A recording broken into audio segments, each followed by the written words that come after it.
Welcome to Nursing Study Cycle. This is Vijay Sandra, and today we'll discuss about the most important topic is the structural organization of protein. Only in one page, let's discuss it. The structural organization of protein. It can be divided into a primary structure, secondary structure, tertiary structure, and also the quaternary structure. Okay, you are see this primary structure. So the linear sequence of amino acid linked by peptide linkage. Okay, so this is a amino acids. They are arranged like a linear manner. Okay, this side or this side, whatever it may be, they are arranged like a linear manner by the help of linkage. That linkage we are called as peptide linkage. Okay, peptide linkage. This is a primary structure to form a primary structure. So the folding of primary structure, suppose the primary structure which is folded, they form a secondary structure. Okay, primary structure, they are folding of primary structure to form a secondary structure. So the further folding of secondary structure, okay, the secondary structure is folded further, okay, to form a three-dimensional structure. They are called as tertiary structure. Means further folding of secondary structure to form a three-dimensional structure, they are called as tertiary structure. So the two or more polypeptide chains kept together. Okay, they are kept together. Polypeptide chains, two or more polypeptide chains, they are kept together to form a quaternary structure. Okay, quaternary structure. This is a structural organization of protein. Primary structure. So the linear sequence of amino acid residues and the location of the disulfide bridges. Okay, linear sequence of amino acids, they are located of disulfide bridges.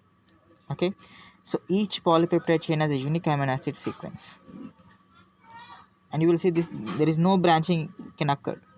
Okay, you will see this primary, no branches there occurred. Okay, branches is absent. So primary structure is maintained by the covalent bond of the peptide linkage. Okay, so in this primary structure, they are maintained a covalent bond. The linkage we are called as peptide linkage. Okay, the excellent example is the insulin. Okay, insulin is the best example, and we'll see the carbon atom and nitrogen involved in a peptide bond, and the alpha carbon of the two amino acids connected by that bond lie in the same plane. So you will see this is a N means what? Nitrogen. Okay, and you will see this carbon. Okay, this is a carbon and this is a nitrogen. So this carbon atom and nitrogen involved in a peptide bond. Okay, nitrogen and also carbon, these two are involved in a peptide bond, and alpha carbon of the two amino acids connected by that bond lie in the same plane. Okay, so it's a polypeptide chain. Okay, this is formed N terminal N and also the C terminal N. Okay, N terminal and also the C terminal N means in a polypeptide chain the formed there will be a free alpha amino group at one end. Okay, in this N terminal N, the free alpha amino group at one end, the one end is called as N terminal N, and other end the polypeptide chain of the carboxyl is C terminal N. This is a carboxyl. Okay, so there is a C terminal end is other end. Okay, all other alpha amino and carboxyl groups are involved in a peptide bond formation. This is amino and also this carboxyl groups, they are involved in a peptide bond formation. Okay, so usually N terminal N which is written on the left. Okay, C terminal end which is written on the right. N terminal end is written on left and C terminal end is written on right side. Okay, so when the sequence of proteins is denoted, so the insulin is the best example. And also you will see, so insulin, okay, it consists of two polypeptide chains linked by a disulfide bonds. Okay, so namely the A chain and also the B chain. A chain we are called as glycine and B chain we are called as phenylalanine. Okay, so in this glycine there consists of 21 amino acids, and you will see this phenylalanine, there is a presence of 30 amino acids, means the amino acids is more in phenylalanine than compared to a glycine. Okay, glycine is 21 amino acid, means A chain is 21, B chain means phenylalanine is the 30 amino acids. So the higher level of organization are dependent on the primary structure. Okay, so even a change with respect to a single amino acid in the linear sequence may have a profound biological effect on the function of protein. So amino acids linked to each other by the help of peptide linkage. So this is a peptide linkage. By the help of this linkage, amino acids linked to each other. And we'll see this. Then later they are losing of a water molecule. Okay, so water molecule they are loses. Then they formed a peptide linkage or amide linkage known as amino acid residues. Okay, the water molecule will be lost. That they are formed a linkage. That linkage we are called as peptide linkage. They are known as amino acid residues. Okay, and you will see this is a functional groups R1, R2, R3, R4 is the functional groups. Okay, so the first, second, third and fourth, okay, this first, second, third and fourth, they are connected by a peptide linkage. So that's why they are later the formation of primary structure of proteins. Okay, then later formation of a primary structure of the proteins. So the secondary structure, their presence of a alpha helix and also the beta plated sheets. Okay, these two, alpha helix and beta plated sheets. So actually it's a rod like structure. Okay, rod like or a plated structure. Okay, resulting in a secondary structure. Okay, the folding of polypeptide chain into a coiled or plated structure results in a secondary structure. So in this alpha helix, okay, this is a rod like and coiled polypeptide chain.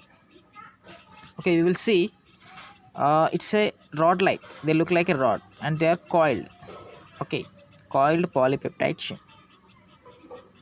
So the alpha helix, there each turn of helix. Okay, so the each turn of helix nearly 3.6 amino acids. So this is a each turn. Okay, each turn of helix, the turn is, there is a presence of a 3.6 amino acids. Suppose if it is one turn, okay, in that turn the amino acids they are present, 3.6 amino acids they are present. Okay, so the distance you will see per each turn there is a 0.54 nanometers. Okay, the distance per each turn is a 0.54 nanometers. Okay, and the spaces of each turn is 0.50 nanometers. Okay, the spaces of each turn, okay, the spaces of each turn is 0.50 nanometers. Okay, so this alpha helix they are destabilized by the help of proline and also the glycine. Okay, that destabilizes the proline and also the glycine. And the bonds you will see this hydrogen bond and van der Waals forces and also the hydrophobic interactions. So these three bonds, hydrogen bond, van der Waals forces and also hydrophobic interactions bond, they are involved, alpha helix. Okay, so the beta plated sheets. Okay, so in this beta plated sheets they are found in fibrous and also the globular proteins. So the polypeptide chain of beta plated sheets is almost fully extended. Okay, so there are two or more peptide, chains. So the distance between the adjacent amino acids is 0.35 nanometers. Okay, so the structure which is stabilizes by the help of hydrogen bond, so between amino group and carboxyl group of neighboring polypeptide chain. So the arrangement you will see, so in this arrangement the polypeptide chains In the plated sheets, conformation can occur in a parallel and anti-parallel manner. And you will see this is a polypeptide chain. You will see this amino group and this is a carboxyl group. So they arrange it like a polypeptide chain, means this is a amino group and this is a carboxyl group. This is the amino group and this is a carboxyl group.